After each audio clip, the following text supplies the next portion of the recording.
It's been a while since I've had an idea for a game, and sure, I've worked on little things here and there, but it's been a long time since I really felt excited about an idea, and anything I end up working on, I just kinda abandon sooner or later, because what's the point? Maybe I should make a microgame, or something very small, but what is even worth making? And around what concepts? What kind of gameplay? It's hard to come up with something that sounds fun to me.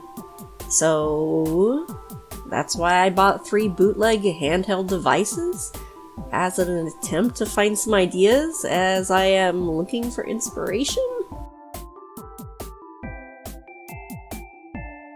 My thought was, in a collection of what will probably be terrible games, what do the fun ones look like? What makes a game fun or bad? Well, let's take a look. In the past 2 weeks, I've spent the most time playing with this Beiju 218-in-1 gaming handheld, mostly because the games all appear to be made specifically for the system. Some of the other handhelds I have just basically have palette swapped or sprite swapped NES games, and so I was less interested in those. And I did find some enjoyable games on this handheld. I think the best ones tended to be puzzle games. They had some more action-y games, the platformers jumping all felt weird, and a lot of the other action titles were just kind of boring. There was a pretty solid Puyo Puyo style game, though no matter how long I played, the AI would never lose.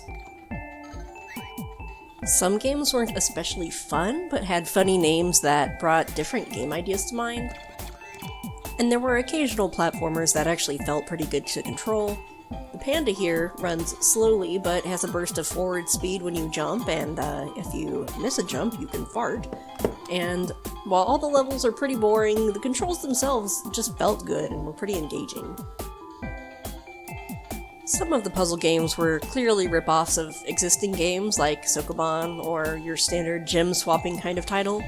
I'm not sure if all the games I liked were based off other games or not, but if you were on the go and are craving some gorillas.base, you could always play Feed Cayman instead.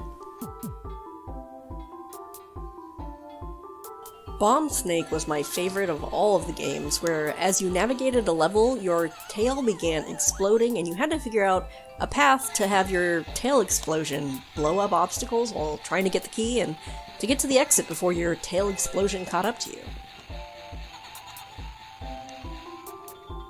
Mutative Maze was also pretty good, where you would have to change your color and your shape in order to get through certain doors, and have to figure out how to get to the end of the level.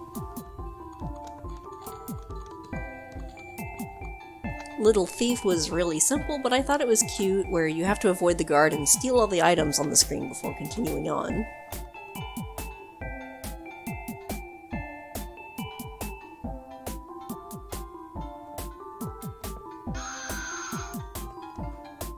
A lot of these games just felt like small, simple flash games I used to play as a kid. So, did any inspire me? Did any of them give me ideas for games to make? Well, I guess my main takeaway is that a game can be small and simple and fun and is still worth playing.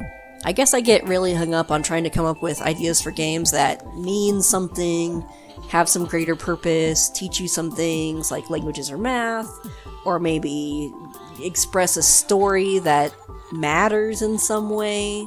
But I did find myself thinking, remaking this game could be fun, like take a bootleg game that is probably ripping off something else and make a bootleg of that. Bootleg of a bootleg! Wait, I've already done that before. I do love the idea of releasing my own little handheld of 201 games and loading it with small, simple arcadey games and selling that, but I don't even know how you'd go about doing that, and I'll just wait for the playdate to come out. I should be getting that this year. So what am I gonna do? I could spend some time cloning my favorite of these games, but I also have a hard time starting any projects because I usually get so busy with work. At least all the puzzle games are basically single screen, not really any physics to program, just something pretty easy to implement. But is it worth it to make a whole PC game for it? I could use JavaScript and make a browser-based game, or I could make it for Android as just a little time waster, but part of me is always like, who's going to play this? And it's really demotivating. Which is kind of silly because it's me. I've been playing these tiny little bite-sized games for weeks because I've been too busy to play anything on my PlayStation. I look at the bigger games right now and I just feel like I don't have the energy for that. I don't have time to start that. Nothing sounds good. I don't know. Maybe I'll revisit the idea of making something small in the future when I feel like I have some more time and energy, but I guess until then I'm still looking for inspiration.